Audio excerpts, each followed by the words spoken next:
The hotel hallway smelled of expensive carpet cleaner and something floral. Jasmine, maybe, or gardenia, pumped through hidden vents to mask the staleness of recycled air. My heels sank into plush burgundy carpeting as I walked, each step muffled, the silence broken only by the distant ding of an elevator and my own shallow breathing. The dress I wore felt foreign against my skin. Red silk that clung to curves I usually hid beneath business casual and mom jeans, the neckline dipping lower than anything I'd worn since college. My fingers trembled as I clutched the keycard Jake had texted me an hour ago. Room 1247. 8 p.m. Wear something that reminds me why I married you. 10 years. 10 years of marriage, 2 kids, a mortgage, and somewhere along the way we'd stopped seeing each other. Stopped touching except in passing. Stopped being anything more than co-parents managing a household like a business partnership. But last week, Jake had surprised me. Flowers delivered to my office, a reservation at the restaurant where he'd proposed, and tonight, this hotel suite. This dress I'd nervously bought from a boutique where everything cost more than my weekly grocery budget. A second honeymoon, he'd called it. A chance to remember who we were before playdates and parent-teacher conferences consumed our lives. I stopped outside room 1247, my reflection staring back at me from the polished brass numbers. The woman looking back was almost a stranger. Smoky eye makeup applied from a YouTube tutorial I'd watched 3 times. Lips painted the deep crimson the salesgirl had promised was absolutely devastating. Hair falling in loose waves instead of the practical ponytail I wore every day. I looked sexy, confident. Nothing like the exhausted mother who'd collapsed into bed at 9 o'clock every night for the past month. My stomach fluttered with nerves that felt embarrassingly adolescent. Would Jake even recognize this version of me? Would he like it? Or would it feel forced, desperate, trying too hard to recapture something that might already be gone? I pressed the keycard to the lock. The light blinked green. The mechanism clicked. You can do this, I told myself. It's just Jake, your husband. The father of your children, the man you've shared a bed with for a decade. I pushed open the door, a smile already forming on my lips. Words prepared, something flirty and confident that I'd rehearsed in the car. Surprise, The words died in my throat. The suite was massive, floor-to-ceiling windows overlooking the city's glittering skyline. A king-sized bed with sheets that probably cost more than my car payment, leather furniture arranged around a marble coffee table. And standing by those windows, silhouetted against the lights, was a man, not Jake. He turned at the sound of the door, and the breath left my lungs in a rush that felt like drowning. He was tall, well over 6 feet, with dark hair swept back from a face that could have been carved from marble by an artist who understood beauty and cruelty in equal measure. Sharp cheekbones, a strong jaw shadowed with stubble, and eyes so dark they looked black in the low lighting. He wore a suit that probably cost more than my annual salary. Charcoal gray with subtle pinstripes, the jacket opened to reveal a crisp white shirt, and a tie loosened just enough to show the strong column of his throat. But it wasn't his appearance that made my heart slam against my ribs. It was the way he looked at me, a gaze so intense, so utterly consuming, that I felt stripped bare despite being fully dressed. His eyes traveled from my face down the length of my body with an assessment that felt physical, leaving heat in their wake. Behind him, I noticed details my brain had initially missed. 2 men in dark suits standing near the door to what must be the bedroom, their posture alert, their eyes scanning me with professional wariness. Earpieces, bulges beneath their jackets that could only be weapons. This wasn't Jake's surprise. This was someone else's room. Someone dangerous. I'm sorry, I stammered, already backing toward the door, my face burning with mortification. I have the wrong room. I didn't mean to. I was supposed to meet my husband, and I must have read the number wrong. I'm so sorry. Stop.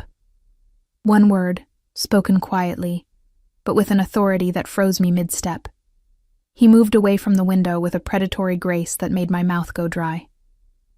Each step was measured, deliberate, closing the distance between us, while I stood paralyzed, like prey, caught in a spotlight. The scent of him reached me first. Sandalwood and something darker, something expensive and masculine that made my head swim. What room were you looking for? His voice was deep, accented slightly, Italian maybe, or something Mediterranean that turned each word into a caress. 1247, I whispered, hating how small my voice sounded. His lips curved into something that wasn't quite a smile. This is 1247. But my husband said. I fumbled for my phone with shaking hands, pulling up Jake's text. The screen blurred as I stared at it, reading and rereading the message. Room 1247, 8 p.m. How could I have gotten it wrong, unless Jake had gotten it wrong, unless he'd made a reservation error, or the hotel had double-booked, or…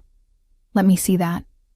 The man's hand extended toward my phone, and I noticed details I'd missed in my panic. A heavy silver ring on his right hand, scars along his knuckles that spoke of violence, perfectly manicured nails that somehow made the scars more menacing. I should have refused. Should have backed out of the room, called Jake, sorted this out in the hallway like a rational adult. Instead, I found myself placing my phone in his palm, watching as those scarred fingers scrolled through my messages with practiced efficiency. Your husband booked room 1249, he said finally, his expression unreadable. Not 47. Easy mistake. Relief flooded through me so intensely my knees went weak. Oh, thank God. I'm so sorry for barging in. You're here now. He pocketed my phone, pocketed it, like he had every right to take my property, and gestured to the bar cart near the windows. Have a drink. Calm down. You look like you're about to pass out. I really should go. My husband is waiting. 2 doors down. He can wait 5 minutes. Those dark eyes fixed on me again, and I felt pinned, captured. Humor me. You walked in here dressed like that, looking like sin incarnate, and I'm supposed to just let you leave without even knowing your name? Heat crawled up my neck, spreading across my cheeks. The way he said it, sin incarnate, made the compliment feel dangerous. Forbidden. I'm married, I said stupidly, as if he hadn't just seen Jake's texts. I noticed the ring. His gaze dropped to my left hand, where my wedding band and engagement ring caught the light. Beautiful stones. Your husband has good taste. A pause. In jewelry, at least. The implication hung in the air that Jake's taste in booking hotel rooms was questionable, or perhaps that he was a fool for leaving me alone, for making me search for him, for not being the one opening the door when I walked in wearing this dress. One of the bodyguards shifted, a subtle movement that drew my attention. The man, this stranger who'd stolen my phone and was now pouring amber liquid into crystal glasses, noticed my glance. Marco, Luca, wait in the bedroom, he commanded without turning around. Give the lady some privacy. They moved immediately, disappearing through the door with the synchronized efficiency of people who'd followed orders their entire lives. The click of the door closing felt ominous, final. I was alone with him. I don't even know your name, I said, then immediately regretted it. Why did that matter? Why was I still standing here instead of fleeing? He handed me a glass, his fingers brushing mine in a touch that sent electricity racing up my arm. Dante. He raised his own glass in a mock toast. And you are? Sarah. The name escaped before I could think better of it. Before I could lie, give him a fake name, maintain some protection of anonymity. Sarah. He repeated it like he was tasting it, rolling it around on his tongue. Beautiful name, classic. Suits you better than that dress, though the dress… His eyes traveled over me again, slower this time. Thorough. The dress is magnificent. Your husband is a lucky man. I took a sip of the whiskey, because I needed something to do with my hands, needed the burn of alcohol to ground me, and nearly choked. It was smooth and expensive, and nothing like the cheap wine Jake and I bought for special occasions. You're Italian, I observed, grasping for conversation, for normalcy, for anything to explain why I was still standing in a stranger's hotel suite drinking his whiskey. Among other things, he moved to the window, looking out at the city below. You're nervous. I make you nervous. You have armed guards in your bedroom, and you stole my phone. Of course I'm nervous. His laugh was low and rich, genuinely amused. Fair point, but I think it's more than that. I think you're nervous because you felt something when you walked through that door. Something you weren't expecting. I felt embarrassed, I shot back. draining half my glass for courage. I felt stupid for getting the room number wrong. Liar. He turned back to face me, setting his own glass down with careful precision. You felt what I felt. Recognition. Like we'd been waiting for each other, and you just walked into the wrong room at exactly the right time. My heart hammered against my ribs. That's insane. I don't even know you. No, he agreed, moving closer again. But you want to. I can see it in your eyes. Curiosity and fear and something else. Something that's making you stay when you should have run the moment you realized your mistake. He was close enough now that I could feel the heat radiating from his body, could see flecks of amber in those dark eyes, could count the individual beats of the pulse in his throat. My own pulse raced to match it, a rhythm that felt primal, dangerous. I love my husband, I said, but it sounded weak even to my own ears. I'm sure you do. His hand rose and I froze as his fingers traced the line of my jaw with infinite gentleness. But when's the last time he looked at you the way I'm looking at you right now? When's the last time you felt beautiful instead of just necessary? The words struck something deep inside me, some wounded place I'd been ignoring for years. Tears pricked my eyes, and I stepped back, breaking the contact that felt too intimate, too raw. I need to go, I whispered. Yes, he agreed. You do.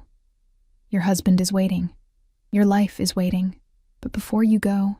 He pulled out my phone, scrolling through it with an ease that should have alarmed me. His thumbs moved across the screen, typing something I couldn't see. There. Now you have my number. Why would I need... Because you're going to call me. He pressed the phone into my palm, his hand lingering over mine. Maybe not tonight. Maybe not even this week. But eventually. You're going to wonder what would have happened if you'd stayed. If you'd let yourself feel what you felt walking through that door. And when that wondering becomes unbearable, you'll call. I won't. But even as I said it, I felt the lie coating my tongue. We'll see. He opened the door for me, ever the gentleman despite the guards and guns and danger that clung to him like cologne. Room 1249, your husband is waiting. Go be the perfect wife. Pretend tonight was just a mistake. I walked past him on unsteady legs, my whole body trembling with adrenaline and something far more dangerous. In the hallway, I paused, looking back at him framed in the doorway. This beautiful, terrifying stranger who'd somehow seen straight through me in a matter of minutes. Dante? Yes, Bella? Who are you? Really? His smile was sharp as broken glass.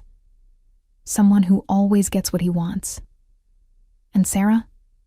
He paused, his eyes holding mine with an intensity that stole my breath. I want you. The door closed. I stood in the empty hallway, my heart racing, my body flushed with heat that had nothing to do with embarrassment and everything to do with the way he'd looked at me. Like I was precious, dangerous, worth pursuing. My phone buzzed in my hand, a text from Jake. Where are you? I'm starving. I looked at the closed door of room 1247, then at room 1249, just 2 doors down. My husband. My life. Everything safe and known and comfortable. And behind me, a stranger who'd somehow made me feel more alive in 10 minutes than I'd felt in 10 years. I walked to room 1249, used the keycard Jake had sent, and stepped inside to find him lounging on the bed in his work clothes, scrolling through his phone, barely looking up as I entered. Finally, he said, not even commenting on my dress. Order room service? I'm exhausted. I smiled, nodded, pretended my hands weren't shaking. Pretended I couldn't still feel Dante's touch burning against my skin like a brand. The room service arrived 40 minutes later. Overpriced steaks that Jake barely tasted while he complained about a client meeting that had run long. I pushed food around my plate, nodding at appropriate intervals, my mind 2 doors down where a dangerous man with dark eyes had somehow seen into the parts of me I'd forgotten existed. Jake didn't notice the dress, not really. He'd glanced up when I walked in, said something about me looking nice, then returned his attention to his phone, firing off emails while I stood there feeling ridiculous and overdressed and painfully invisible. We had sex that night because that was the point of this expensive hotel suite, this carefully planned evening. It was perfunctory, familiar, over in 15 minutes with Jake falling asleep immediately after while I stared at the ceiling, feeling emptier than before. My phone sat on the nightstand, dark and silent. I knew if I opened it, I'd find Dante's number. I knew I should delete it, block it, pretend tonight had never happened. I didn't touch it, but I didn't delete it either. 3 days passed. 3 days of normalcy. School drop-offs and grocery shopping and parent-teacher conferences where my daughter's teacher praised her math scores while I smiled and nodded and felt like I was living someone else's life. Jake worked late 2 nights in a row, texting that he'd grab dinner at the office, coming home after the kids were asleep to collapse into bed without conversation. On the 4th day, my phone buzzed while I was loading the dishwasher. Unknown number. My heart stopped before logic kicked in. It could be anyone. The dentist's office? A spam call? Anything. But I knew. God help me. I knew. Did you delete my number? My hands shook, soap suds dripping onto the screen as I stared at those 5 words. I should ignore it. Should block him right now, this minute, before whatever this was went any further. Instead, I typed back. I should have. 3 dots appeared immediately. He was waiting. Had been waiting for me to respond, but you didn't. Why? Because I couldn't. Because every time I closed my eyes, I saw the way he'd looked at me. Not like a tired mother or an overlooked wife, but like something precious and powerful and worth pursuing. Because Jake had barely glanced at the dress I'd spent 2 hours getting ready in, and this stranger had made me feel beautiful with a single look. I typed and deleted 6 different responses before settling on. This is a bad idea. The best things usually are, have lunch with me. I'm married. I'm aware. Lunch, Sarah. 1 hour. Public place. No guards. No danger. Just conversation. Why? Because I haven't stopped thinking about you since you walked through my door wearing that red dress. Because I want to know everything about you. Your favorite color. What makes you laugh. Why a woman who looks like you spends her time trying to be invisible. The message felt like a caress, intimate and knowing in a way that made my breath catch.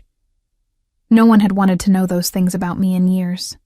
Jake knew my coffee order and my allergies and what time I needed to leave for carpool, but when had he last asked about my dreams, my fears, the person I was beneath the roles I played? Tomorrow, I typed, before I could overthink it.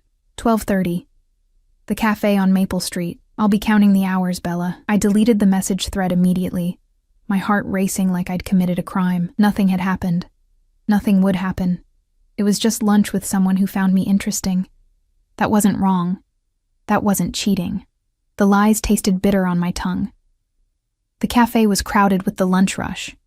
Business people in suits, college students hunched over laptops, mothers with strollers navigating between tables. Safe, public, nothing could happen here.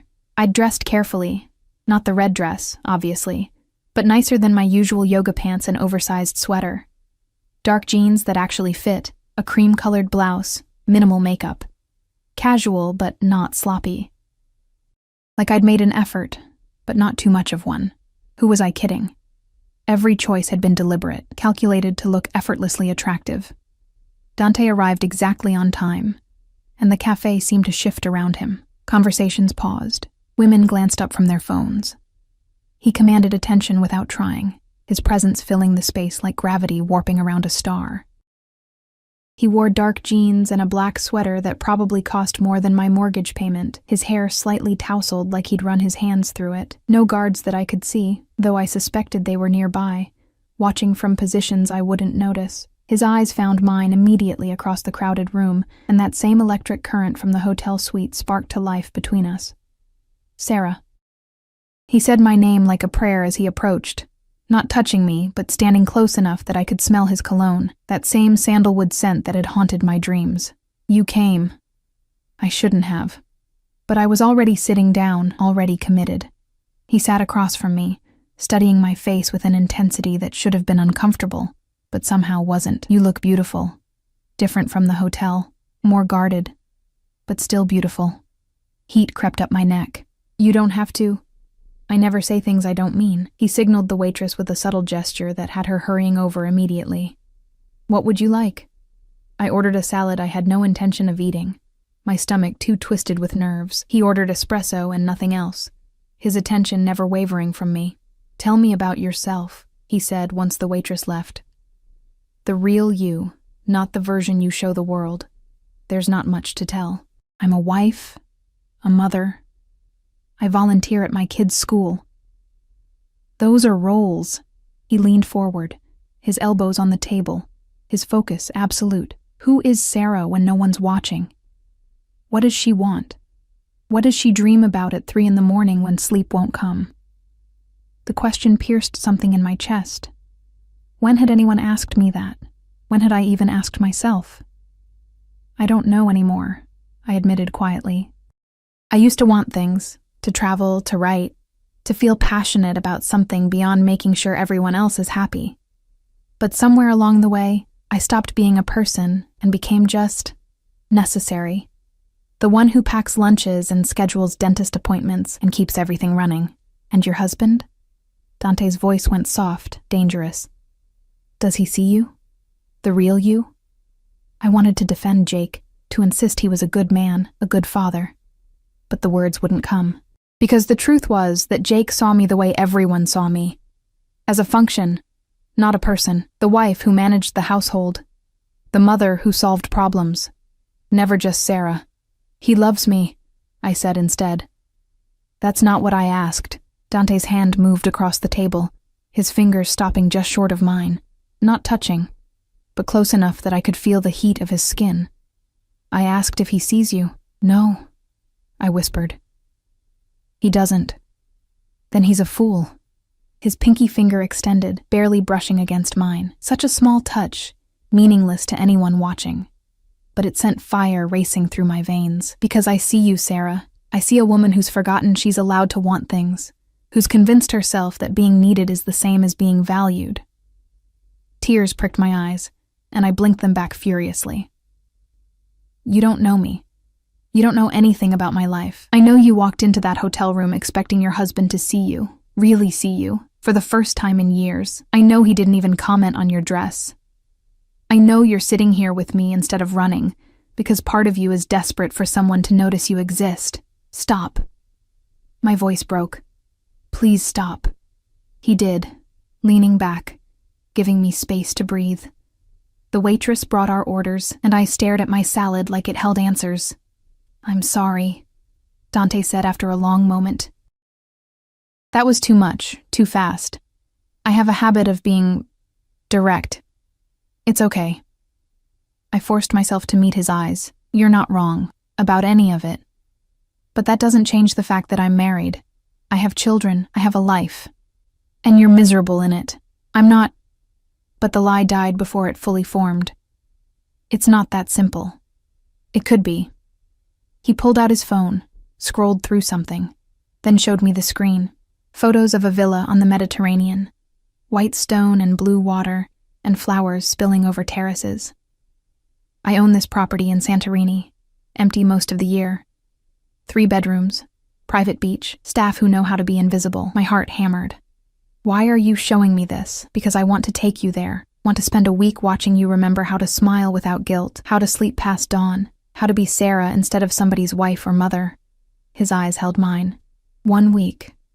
No expectations beyond conversation and sunlight and letting yourself breathe. That's insane. I can't just... I have responsibilities, children in school, a husband. Who doesn't appreciate you? Who doesn't see you? Who takes and takes while you give until there's nothing left? His voice was gentle but relentless. "When's the last time you did something just for yourself, Sarah? When's the last time you felt alive?" 4 days ago, I thought, when you looked at me like I mattered. "I can't," I said, but it came out weak, unconvincing. "You can. Tell your husband you're visiting a college friend. Tell him you need a break, time to yourself. He'll probably be relieved, one less thing to think about while he's working late." The words were cruel because they were true. "Come to Santorini. Let me show you what it feels like to be seen." And then what? I come back and pretend it never happened? Go back to packing lunches and being invisible? Maybe. He reached across the table properly now, taking my hand in his. His palm was warm, his grip firm but gentle. Or maybe you realize you deserve more than crumbs from a man who stopped seeing you years ago. Maybe you realize that life is short, and passion is rare, and you're allowed to want things that scare you. I should have pulled my hand away, should have stood up, walked out, blocked his number, and pretended this conversation never happened. Instead, I sat there, my hand in his, feeling more connected to this dangerous stranger than I'd felt to my husband in years. "I need time to think," I whispered. "Take all the time you need." He released my hand, and I immediately missed the warmth. "But Sarah, don't take so long that you forget what it felt like when I touched you. Don't let fear convince you that surviving is the same as living." He stood, dropped enough cash on the table to cover both our meals and a generous tip, then leaned down close enough that his breath brushed my ear. "I'll be here when you're ready. A week, a month, a year. I'm patient, because some things are worth waiting for." His lips barely grazed my temple, a ghost of a kiss that shouldn't have felt like anything but somehow felt like everything. "And you, Bella, are worth everything." Then he was gone, moving through the cafe with that same predatory grace, leaving me sitting alone with an untouched salad and a heart that felt like it might burst through my chest. My phone buzzed. A text from Jake. "Picking up pizza for dinner. You okay with that?" I stared at the message. So mundane, so perfectly encapsulating our life together. He wasn't asking what I wanted. He was informing me of his plan and asking if I'd object. I typed back, "Fine." Then I opened a new message to the number I'd saved under "Do Not Answer." "How soon can we leave?" The response came immediately. "I can have us on a plane tomorrow night." I sat in that cafe for another hour, staring at those words, feeling the earth shift beneath my feet. Tomorrow night. Less than 24 hours between the life I had and the life I suddenly, desperately wanted. I thought about Jake, about my kids, about the person I was supposed to be. The responsible one, the good mother, the faithful wife. Then I thought about Dante's words. "When's the last time you felt alive?" And I realized I couldn't remember. I typed, "Tomorrow night. Tell me where to meet you." The moment I hit send, I knew there was no going back. I'd crossed a line, stepped off a cliff, set fire to the careful life I'd built. And for the first time in years, I felt something other than numb. I felt terrified. I felt exhilarated. I felt alive. The lie came easier than I expected.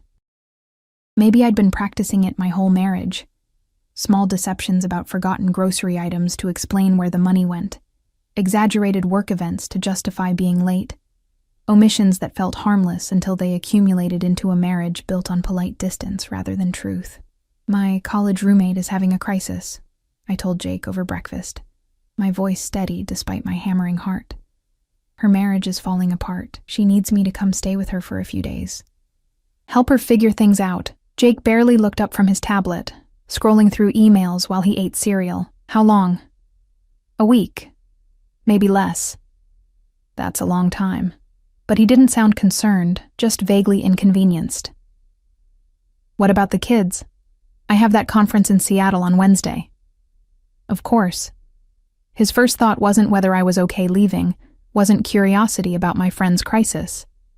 It was logistics, scheduling, how my absence would affect his calendar. "Your mother can help," I said, the words tasting like ash. "She's been saying she wants to spend more time with them." "Fine. When do you leave?" "Tonight." That got his attention. He looked up, his expression mildly surprised. "That's sudden." "She really needs me." Another lie, smooth as silk. "I already booked the flight." He nodded, already returning to his tablet. "Okay. Have a good trip. Tell Jennifer I hope things work out." Jennifer. My fictional college roommate with her fictional marital crisis. He didn't even question it, didn't ask for details, didn't seem to notice that I'd never mentioned a Jennifer before in 10 years of marriage. I went upstairs to pack, my hands shaking as I pulled out the small suitcase. What did you bring to your own destruction? To the moment you burned down your life and watched it turn to ash? Sundresses. Swimsuits I hadn't worn since before kids stretched my body into unfamiliar shapes. The red dress from the hotel, folded carefully between layers of tissue paper like something precious. Lingerie that still had tags on it from a shopping trip months ago where I'd convinced myself I'd surprise Jake. then lost my nerve and shoved them in the back of my drawer.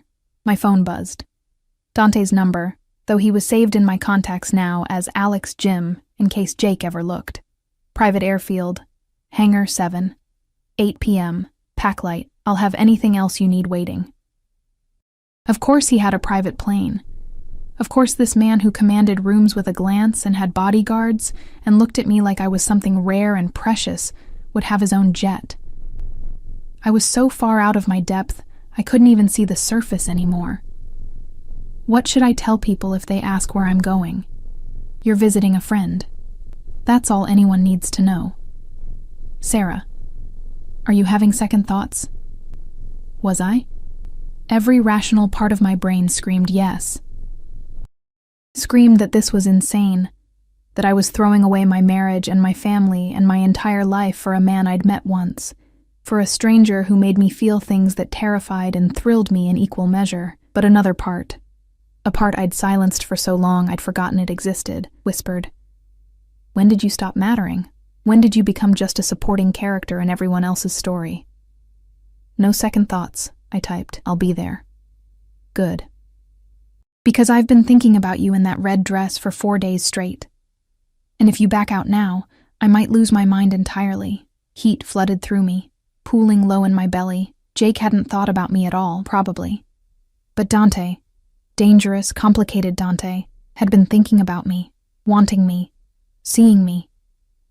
"Is that all you think about?" I typed, feeling bold, reckless. "Bella, that dress is the least of what I think about, but we'll have plenty of time to discuss my thoughts." All week, without interruption.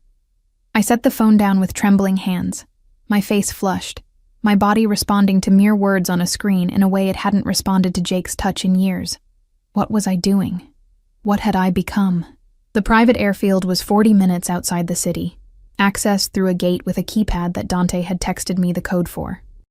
My Honda looked ridiculous next to the luxury cars in the small parking area. A soccer mom's vehicle in a world of private jets and unlimited budgets. I almost turned around 3 times during the drive, almost texted that I couldn't go through with it, that this was a mistake, that I needed to go home to my safe, numb life, where at least I knew the rules. But I kept driving, pulled by something stronger than sense or morality, pulled by the memory of being seen, being wanted, being something other than necessary. Hangar 7 was lit from inside, a massive space that smelled of aviation fuel and possibility. A sleek white jet sat on the tarmac, stairs already lowered, waiting. Dante stood at the base of those stairs, and my breath caught at the sight of him. He wore dark pants and a white shirt with the sleeves rolled to his elbows, casual but still achingly expensive. His eyes found mine the moment I stepped out of my car, and the smile that crossed his face was pure predatory satisfaction. "You came." He moved toward me, closing the distance with that same deliberate grace. "Part of me thought you wouldn't. Part of me thought I wouldn't either." My voice came out shakier than I wanted. "I'm terrified." "Good." He took my suitcase, his other hand settling at the small of my back in a touch that felt possessive, claiming, "Fear means you're alive, means you're feeling something real instead of sleepwalking through life." His bodyguards, the same 2 from the hotel, Marco and Luca, materialized to take my luggage. They nodded respectfully, but didn't speak, efficient and invisible as shadows. "The crew is ready," Dante said, guiding me toward the stairs. "We'll stop in New York to refuel, then straight through to Athens. From there, helicopter to Santorini." "Helicopter?"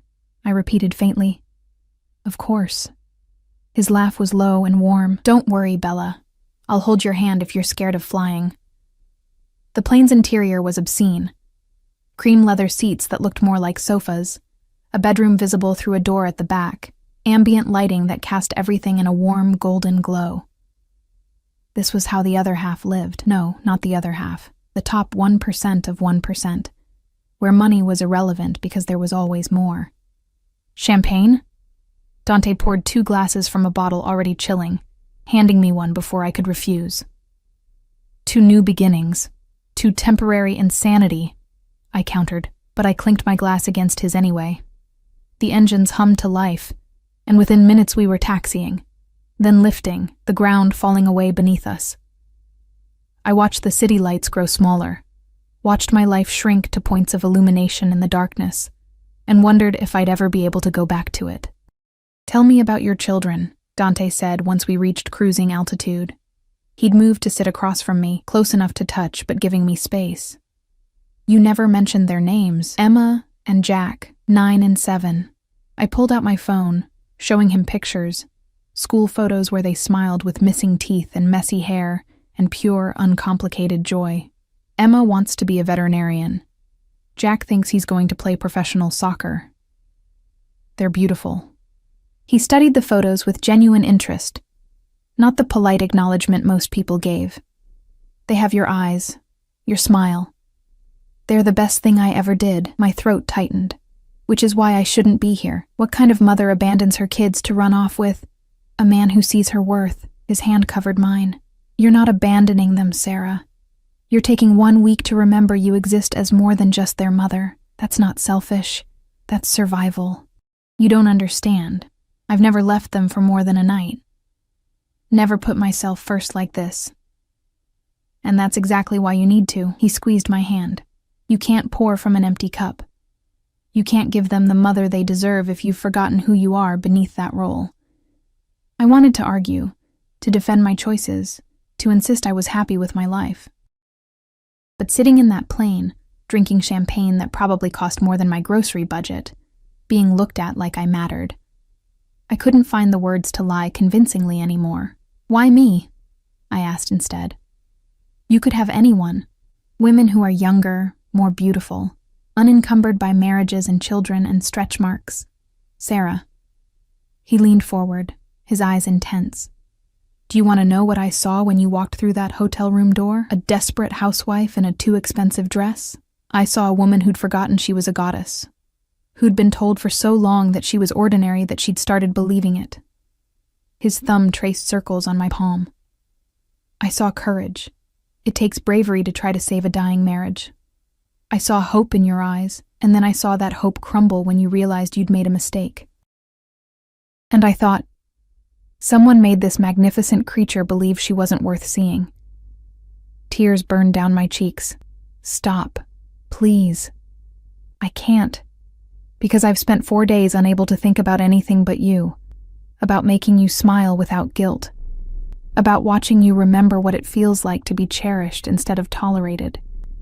He wiped my tears with his thumbs, cupping my face with a gentleness that contradicted everything dangerous about him. "I want to show you what it's like to be worshipped, Sarah. Will you let me?" I should have said no, should have pulled away, demanded we turn the plane around, clung to the safety of my predictable life. Instead, I leaned into his touch, letting myself be held by this beautiful, dangerous man who'd somehow seen through every wall I'd built. "Yes," I whispered. "God help me. Yes." He kissed me then. Not the urgent, desperate kiss I expected, but something slower, deeper, more devastating. He kissed me like we had all the time in the world, like I was precious, like every second of this kiss mattered more than breathing. When we finally broke apart, both gasping, his forehead rested against mine. "That dress," he murmured. "The red one. I want you to wear it for dinner tomorrow night. Just for me. Will you do that?" "Yes." "Good girl."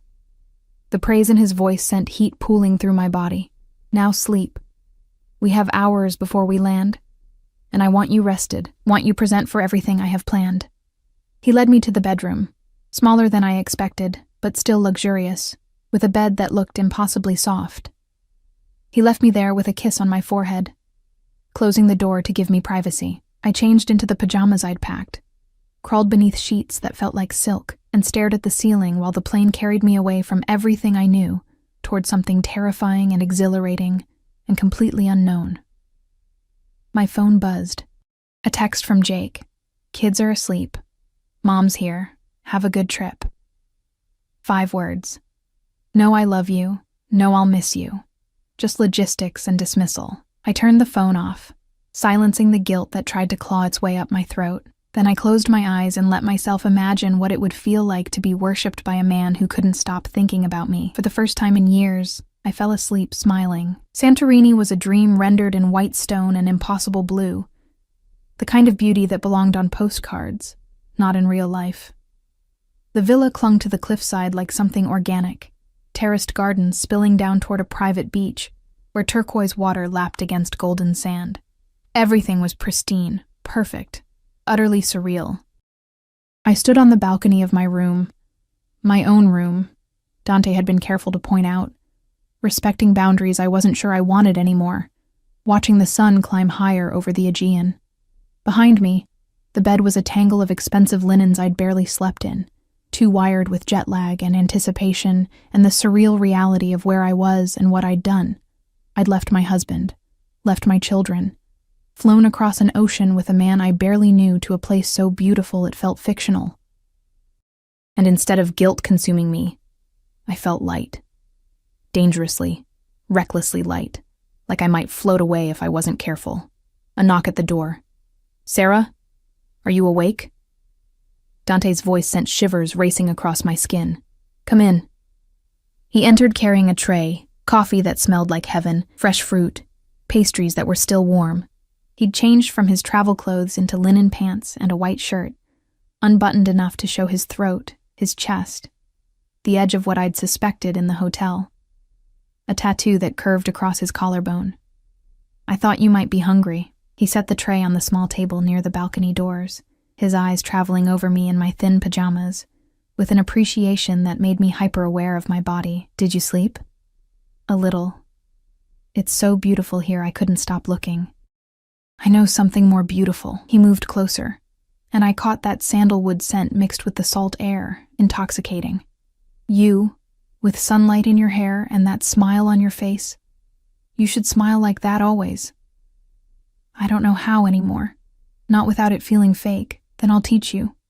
His hand cupped my cheek, thumb brushing my lower lip. "Starting now. Eat breakfast. Then I'm taking you into town. There's a market, little shops, places where tourists take photos and pretend they're locals.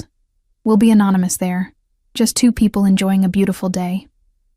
What about your guards? They'll keep their distance. I want you to feel free today, Sarah. No cage, no constraints. Just possibility. Freedom.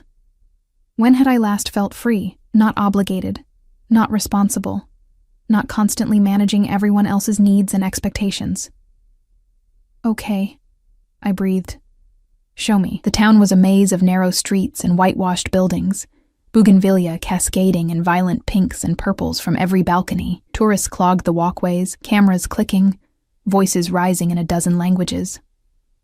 Dante kept his hand at the small of my back as we navigated the crowds, possessive but protective, steering me away from jostling elbows and careless luggage. True to his word, Marco and Luca were invisible. I caught glimpses of them occasionally.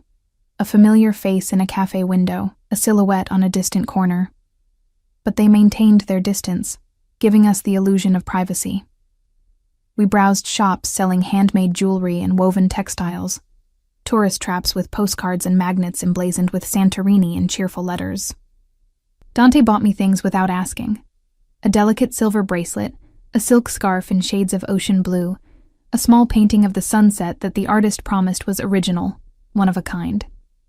"You don't have to buy me things," I protested as he handed over cash for the painting. "I want to."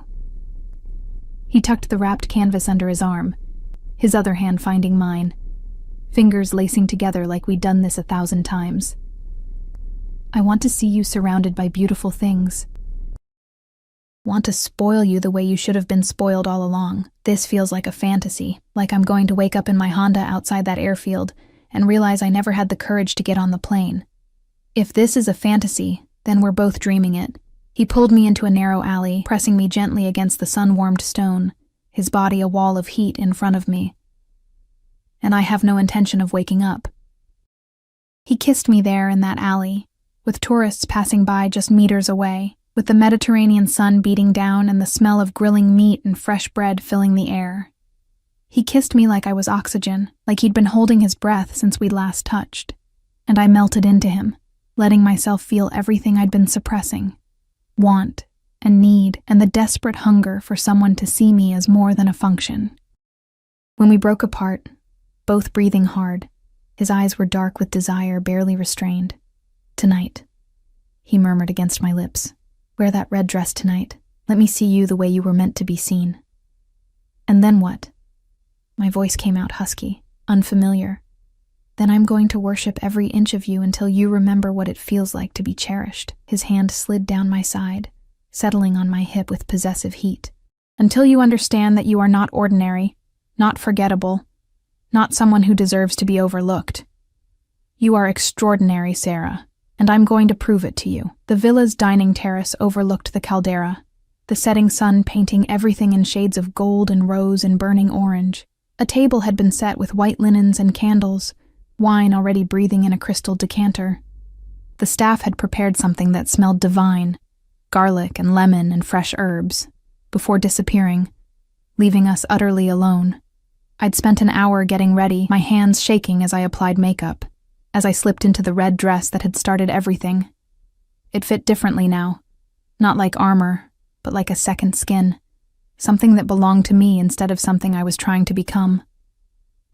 When I stepped onto the terrace, Dante stood from his chair so quickly, he nearly knocked over his wine. The look on his face, hunger and awe, and something deeper, something that terrified and exhilarated me, made every nervous moment worth it. "Dio mio," he breathed. "You're devastating. It's just a dress. It's not the dress." He moved toward me, his eyes never leaving mine. "It's you in it, confident, present, looking at me like you know exactly what you do to me." "What do I do to you?" The words came out bolder than I felt. "You make me want things I shouldn't want.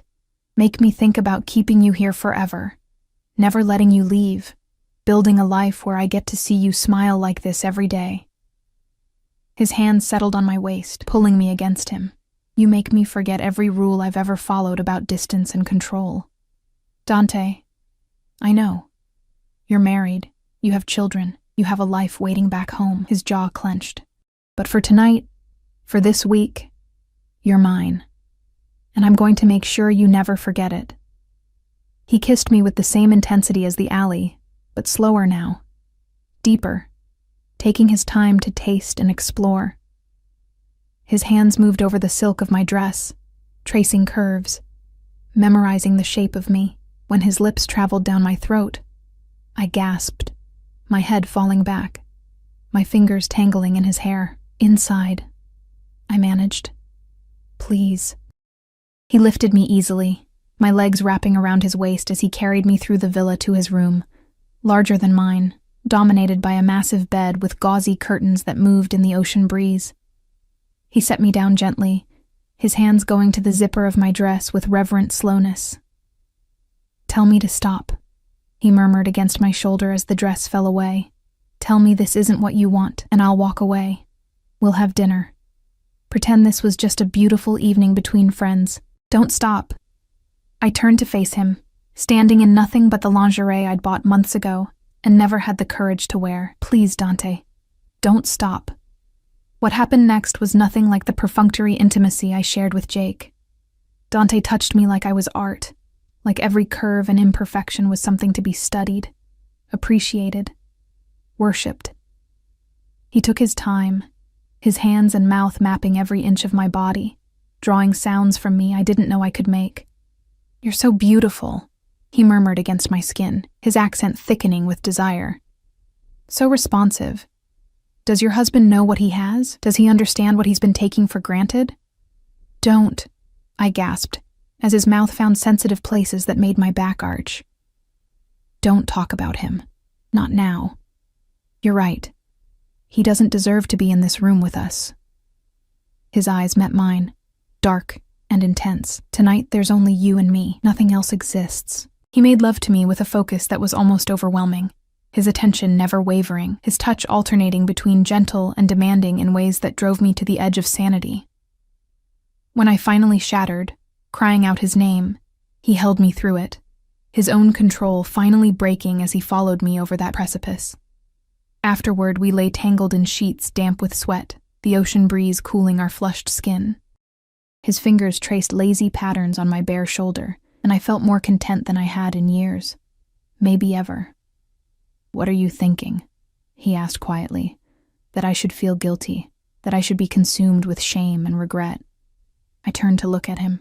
This beautiful, dangerous man who'd somehow become my entire world in less than a week. But I don't. Is that terrible? It's honest. He kissed my forehead, a gesture so tender it made my chest ache. "And I won't let you feel guilty for choosing yourself for once, for letting yourself be seen, be wanted, be cherished the way you deserve. This weekend's," I whispered. "I have to go back. To my kids, to my life." "I know." His arms tightened around me, almost painful. "But we have 5 more days. 5 days where you're mine and I'm yours and nothing else matters. Can you give me that? Can you be present here, now, without thinking about what comes after?" Could I?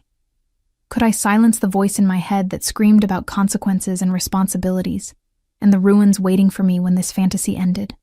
I looked into his eyes, those dark, intense eyes that saw through every defense, and made a choice. "Yes," I said, 5 more days. All yours." His smile was equal parts triumph and tenderness. "Then sleep, Bella. We have so much left to explore." I drifted off in his arms, feeling safer and more seen than I had in my entire marriage. Feeling like maybe, just maybe, I deserved this moment of happiness even if it couldn't last. Outside, the Mediterranean whispered against the cliffs, waves keeping time with my heart. And for 5 perfect days, I let myself forget that every paradise eventually demands payment. The days blurred together in a haze of sunlight and passion and conversation that stretched from dawn until the stars emerged. Dante showed me his world, not the dangerous parts, but the beautiful ones. Private beaches where we swam naked in moonlight. Hidden restaurants where chefs prepared meals just for us. Villages where locals greeted him by name. Their respect tinged with wariness that reminded me he was more than just a wealthy businessman. He told me about his childhood, growing up in Naples, losing his father to violence, learning to survive in a world where weakness meant death. He spoke of his sister who'd died young, of his mother who'd raised him alone, of the code he lived by that made brutal sense in the context of his world. "I'm not a good man, Sarah," he said one night, as we lay tangled together. "I've done things that would make you run if you knew the details, hurt people, made choices that haunt me. Then why tell me? Because I want you to see all of me, not just the parts that are easy to love." His hand cupped my face, forcing me to meet his eyes. "If you're going to choose me, really choose me, you need to understand what you're choosing. I'm not choosing you." The words hurt to say. "I'm choosing 5 days. That's all this can be." His expression darkened, something possessive and almost frightening crossing his face. "Is it? Is that really all you want?" "What I want doesn't matter." I pulled away, suddenly needing distance. "I have children, Dante. A life. I can't just abandon everything because I'm having some midlife crisis." "This isn't a crisis." He sat up, his voice dropping to something dangerous. "This is you finally admitting what you've known since you walked into that hotel room. You don't love your husband. You're not happy in your life. You're drowning, and you've convinced yourself that's normal. You don't understand. I understand perfectly." He grabbed my hand, holding it tight enough to hurt. "I understand that I've fallen in love with you. That the thought of putting you on a plane and watching you go back to a man who doesn't deserve you is tearing me apart. That I want you here, with me. Always." The words hung between us, confession and demand all at once. "You can't love me," I whispered. "You barely know me. I know everything that matters. I know you're brilliant and strong, and you've forgotten both those things. I know you light up when you talk about your children, but dim when you mention your husband. I know you taste like vanilla and summer, and you make sounds in your sleep like you're fighting even in your dreams." His voice broke slightly. "And I know that letting you go is going to destroy something in me I didn't even know still existed." Tears streamed down my face. "Don't do this. Don't make this harder than it already is. I'm making it impossible." He pulled me against him, holding me so tight I could barely breathe. "Because you need to know what you're walking away from. You need to understand that if you get on that plane, you're choosing to be invisible for the rest of your life. choosing to let your light die because it's easier than fighting for something real. It's not about easy, I pushed against his chest, anger flaring. It's about my children, about not destroying their lives because I'm selfish enough to want what? Love? Passion? To be seen? He gripped my shoulders, his eyes blazing. Your children deserve a mother who's alive, Sarah, not a ghost going through the motions. Don't you see? Staying in that marriage is teaching them that love means settling, that happiness is selfish, that they should accept crumbs instead of demanding the feast. His words struck deep, hitting truths I'd been avoiding. What example was I setting? That women should endure? That marriages were prisons you smiled through? That wanting more was weakness? I don't know how to do this, I sobbed. I don't know how to blow up my entire life. You don't have to decide tonight. He gentled, wiping my tears, his touch infinitely tender. But tomorrow we fly home, and I need you to promise me something. What?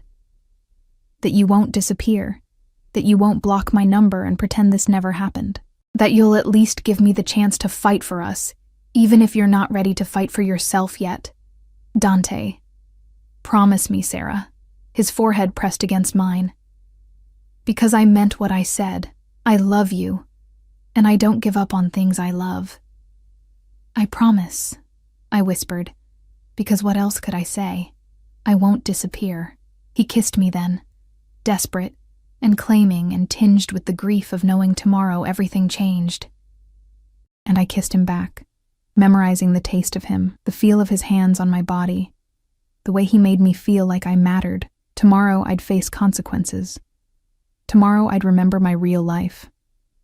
But tonight, our last night, I let myself be loved by a man who saw me, even if I couldn't let myself believe it could last.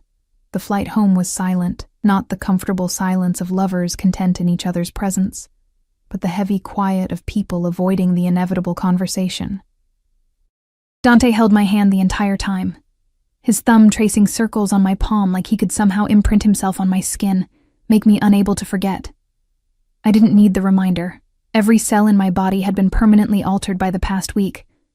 I'd been remade, transformed from a woman who'd forgotten she existed into someone who'd tasted what it meant to be worshipped. Going back felt like voluntarily climbing into a coffin and pulling the lid shut. Come home with me, Dante said as the plane began its descent. Just for tonight. Let me hold you one more time before you go back to him. I can't. Jake thinks I'm flying in at 8. If I don't show up, he won't even notice you're gone. The bitterness in his voice was sharp enough to cut. You'll walk through that door, and he'll barely look up from his phone. Ask if you had a good trip while already thinking about something else. And you'll smile and lie and pretend your heart isn't breaking. Stop. My voice cracked. Please stop making this harder. It should be hard. He turned me to face him, his hands cupping my face with desperate intensity. It should be the hardest thing you've ever done. Because if it's easy to walk away from this, from us, then I've been wrong about everything I felt this week. You haven't been wrong. Tears burned down my cheeks, but my children will survive you choosing happiness. We'll be better for it even. His eyes searched mine. But I need to know something, Sarah. Do you love me? Even a little? Or was this week just an escape, a fantasy you needed before going back to reality? The question hung between us, sharp as a blade. The truth was, I didn't know. How could I separate love from gratitude, passion from desperation, the real from the escape? A week wasn't long enough to know if what we had was sustainable, or just the inevitable intensity of stolen time. But when I looked at him, at this beautiful, dangerous man who'd somehow seen through every wall I'd built, I knew one thing with absolute certainty. I love you, I whispered. I don't know how it's possible after such a short time, but I do. You've ruined me, Dante. Ruined me for settling, for being invisible, for pretending I'm content with crumbs.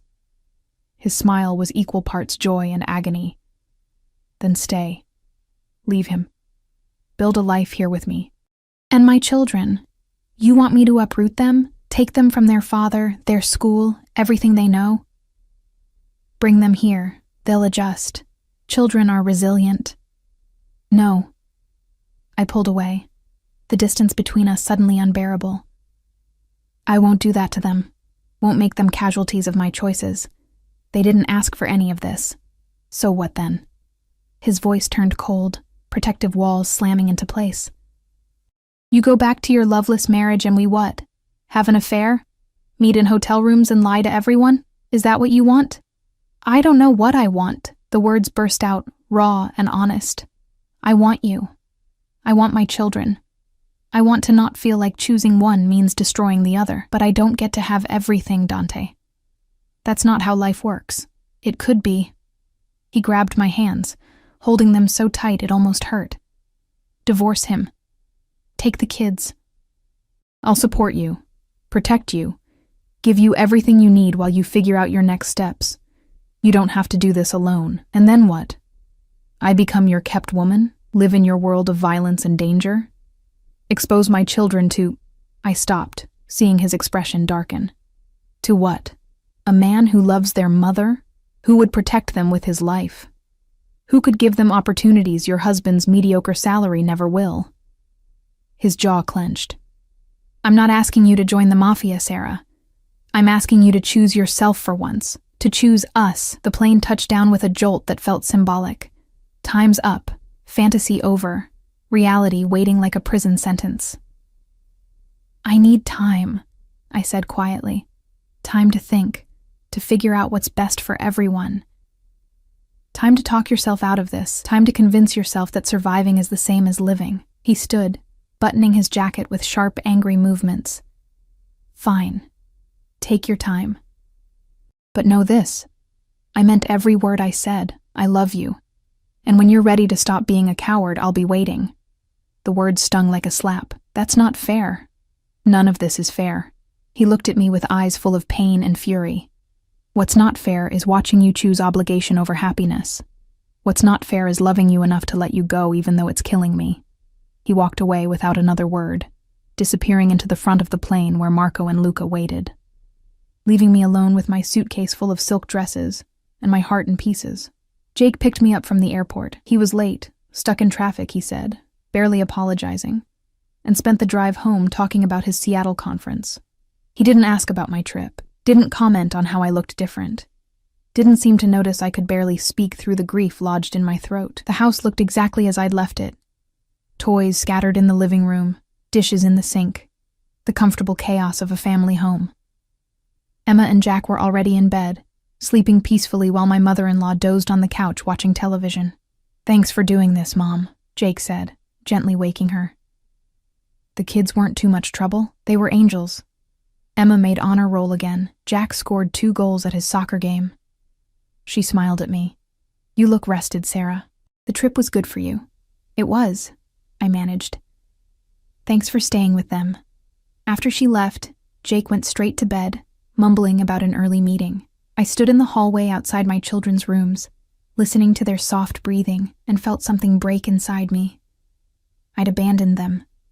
Left them for a week to chase a fantasy with a dangerous man. What kind of mother did that make me?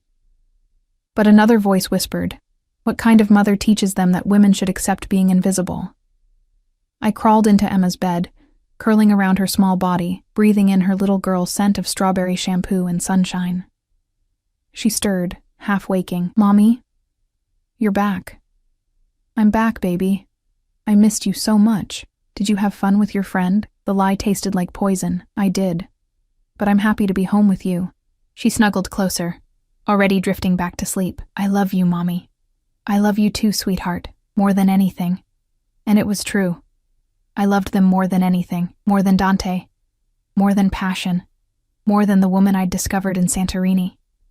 My children were my heart walking around outside my body, and I would protect them from anything, even from the consequences of my own choices. 3 weeks passed. 3 weeks of pretending everything was normal while I died inside a little more each day. Jake noticed nothing. Not my sudden silences, not the way I flinched from his touch, not the fact that I was barely sleeping. He was too absorbed in work, in his own world, to see that his wife was a ghost going through the motions. I hadn't blocked Dante's number, but I hadn't called either. His texts came regularly, never demanding, always gentle. checking if I was okay, telling me he was thinking about me, reminding me that he was waiting whenever I was ready. I saw a woman in a red dress today. Wasn't you? Nothing is you. I miss you, Bella. Your favorite cafe opened a new location. I went. Coffee tastes like ash without you across the table. 3 weeks, 21 days, 504 hours since I held you, but who's counting? Each message was a knife to the heart. Each one reminded me of what I'd given up, what I'd chosen to walk away from. Then one morning, everything changed. I was making breakfast when Jake's phone buzzed on the counter. He was upstairs showering, and I glanced at it automatically. The habit of a decade of marriage where privacy felt optional. The preview text made my blood freeze. Can't wait to see you tonight. The usual place? I need to feel you again. My hands shook as I unlocked his phone. The passcode was Emma's birthday, something he'd never changed. The message thread was extensive, months of texts. Arranging meetings. Explicit messages that made my stomach turn.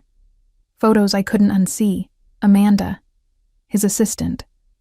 The one he'd mentioned occasionally, always casually, never enough to raise suspicion. They'd been sleeping together for 6 months. 6 months. While I'd been drowning in guilt over 1 week, while I'd been tearing myself apart for choosing happiness for 5 days, he'd been systematically betraying me. Lying. Manipulating. Probably laughing about his stupid wife who never suspected a thing. The phone slipped from my numb fingers, clattering on the tile. Jake appeared in the doorway, towel around his waist, and saw me standing there with his phone at my feet. Sarah. 6 months. My voice sounded far away, detached. You've been cheating on me for 6 months. He didn't even try to deny it, just ran his hand through his wet hair and sighed like I was being inconvenient. It's not what you think.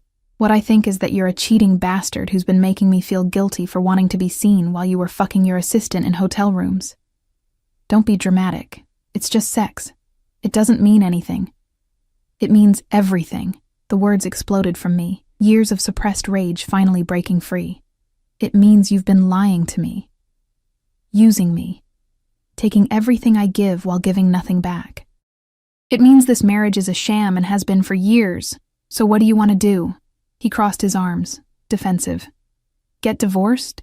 Break up our family over some affair that doesn't even matter? You're damn right I want a divorce. The clarity was sudden, absolute. I want you out of this house. I want a lawyer. I want every text message, every receipt, every piece of evidence that you're a lying, cheating piece of... Careful, Sarah. His voice turned cold.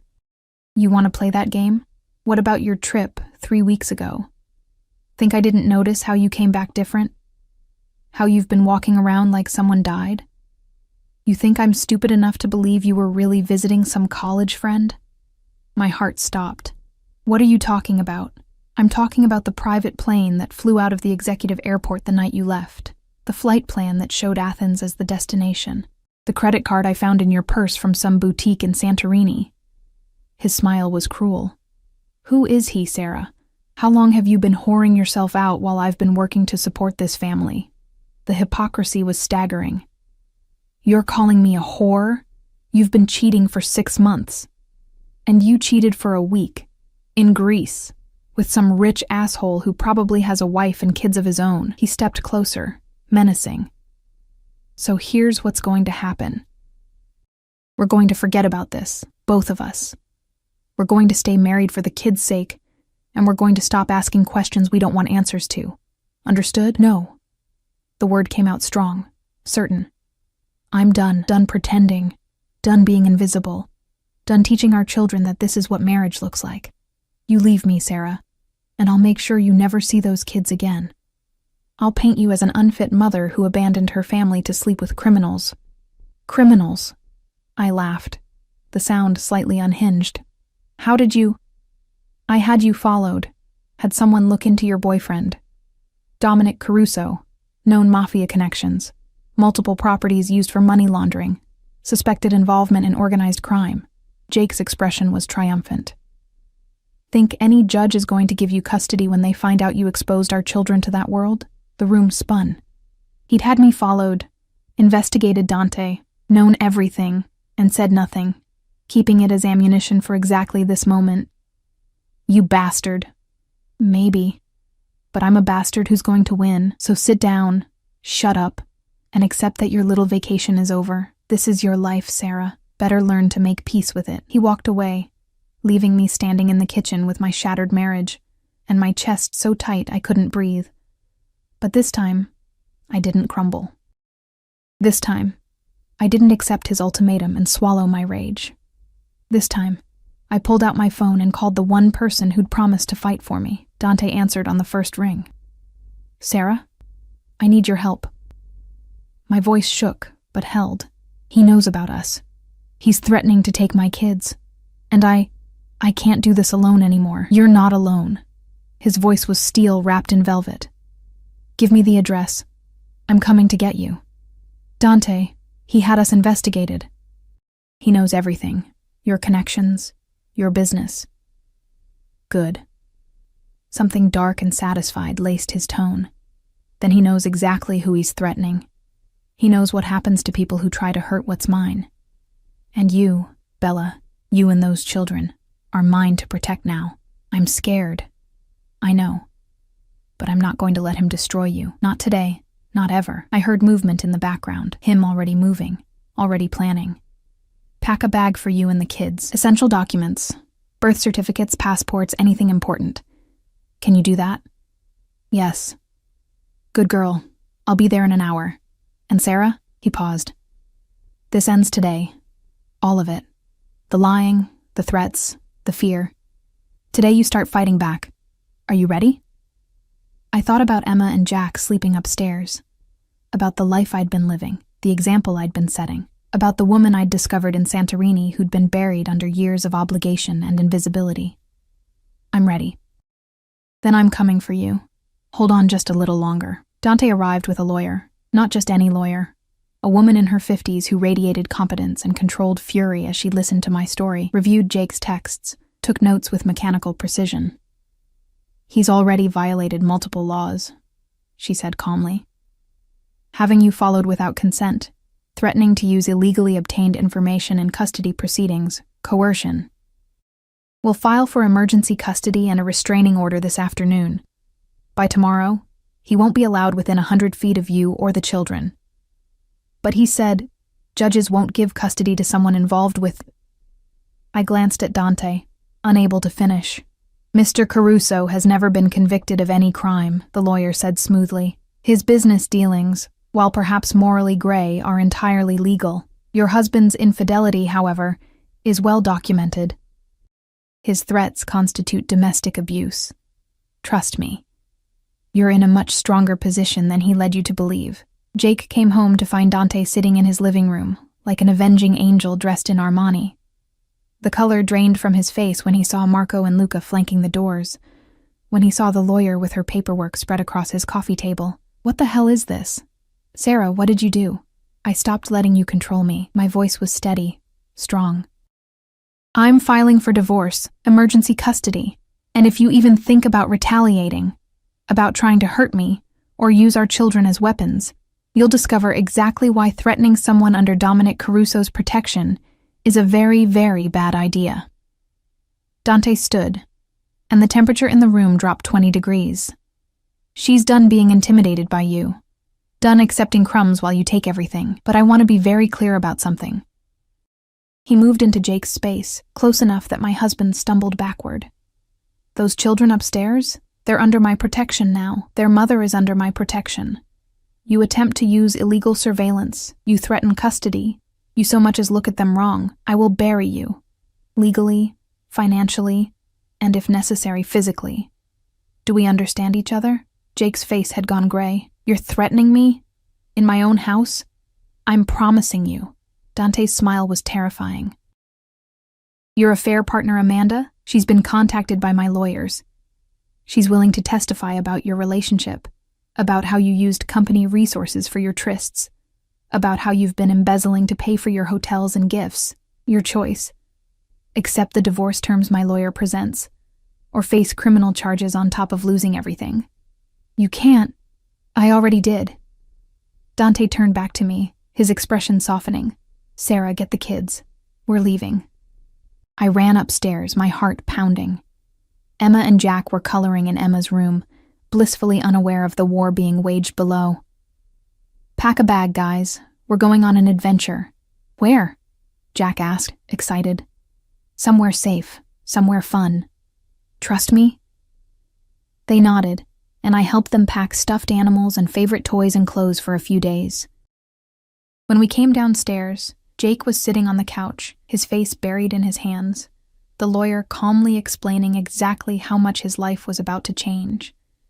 Dante took my bag, his hand finding mine, squeezing gently. "Ready?" I looked at the house I'd lived in for 8 years, at the man I'd spent a decade loving, at the life I'd built that had slowly suffocated me. "I'm ready." Emma tugged on Dante's jacket. "Are you Mommy's friend?" He crouched down to her level, his smile genuine and warm. "I am." "Is it okay if I help take care of you and your brother for a while?" She studied him with a child's unnerving insight. "You make Mommy smile. She doesn't smile much anymore." "Then I'm going to make sure she smiles every day." He glanced up at me, and the love in his eyes made my chest ache. "That's my new job. Think you can help me with that?" "Okay," Emma said solemnly. "But I'm a really good helper, just so you know." "I'm counting on it." 6 months later, the divorce was final. Jake had accepted the terms: joint custody, generous child support, no attempts to smear me publicly. His affair with Amanda had cost him his job, and most of his savings in legal fees. Last I heard, he'd moved in with his mother and was working as a consultant, while he rebuilt his reputation. I felt nothing for him anymore, not love, not hate, just a distant pity for a man who'd had everything and thrown it away. The kids adjusted better than I'd feared. Dante had bought a house near their school. Nothing ostentatious, just a large, comfortable home with a yard where Jack could practice soccer and Emma could have a garden. They called him Dom, and had fallen in love with him almost as quickly as I had. He was patient with them, respectful of boundaries, careful never to overstep. But slowly, over weeks and months, he'd become part of their lives, reading bedtime stories, helping with homework, teaching Jack how to throw a proper punch, much to my horror, and showing Emma how to identify constellations. They felt safe with him, loved by him, and watching him with my children made me fall deeper every day. "Marry me," he said one night after the kids were asleep. We were on the porch of the new house, wrapped in blankets, watching stars emerge over the suburban neighborhood that was nothing like his world but was becoming ours. "We've only been together 6 months, I protested, but I was already smiling. "We've been together since you walked through that hotel room door in a red dress and looked at me like I was your salvation." He turned me to face him, pulling out a box I hadn't noticed. "I knew that night. I knew you were mine, that I would move heaven and earth to keep you. Marry me, Sarah. Not because it's practical or because the kids need stability. Marry me because I love you more than I knew it was possible to love someone. Because you make me want to be the man you see when you look at me." The ring was stunning. A deep blue sapphire surrounded by diamonds, unique and perfect, and nothing I would have chosen for myself, which somehow made it more perfect. "Yes," I whispered through tears. "God, yes, I'll marry you." He slid the ring onto my finger, then kissed me with the same intensity as that first night. The same promise of worship and devotion, and a love I'd stopped believing existed. "I'm going to spend the rest of my life making you happy," he murmured against my lips, "making you remember you're extraordinary, making sure you never feel invisible again." "I know." I pulled back to look at him, this beautiful, dangerous man who'd somehow become my home. "You already have." Inside, I heard Emma call out, a nightmare probably. Dante stood immediately, ready to go comfort her, but I stopped him. "My turn. But tomorrow, you teach me that thing you did in Santorini, the one that made me forget my own name." His laugh was low and rich. "Deal. Now go be the magnificent mother I know you are. I'll be here when you get back." He always was. Always would be. I went inside to comfort my daughter, my sapphire ring catching the light, my heart fuller than I'd ever imagined possible. I'd walked into the wrong room that night in the hotel, and found exactly what I'd been missing my entire life. Not just passion or desire, or the thrill of being seen. I'd found myself, and in finding myself, I'd found everything.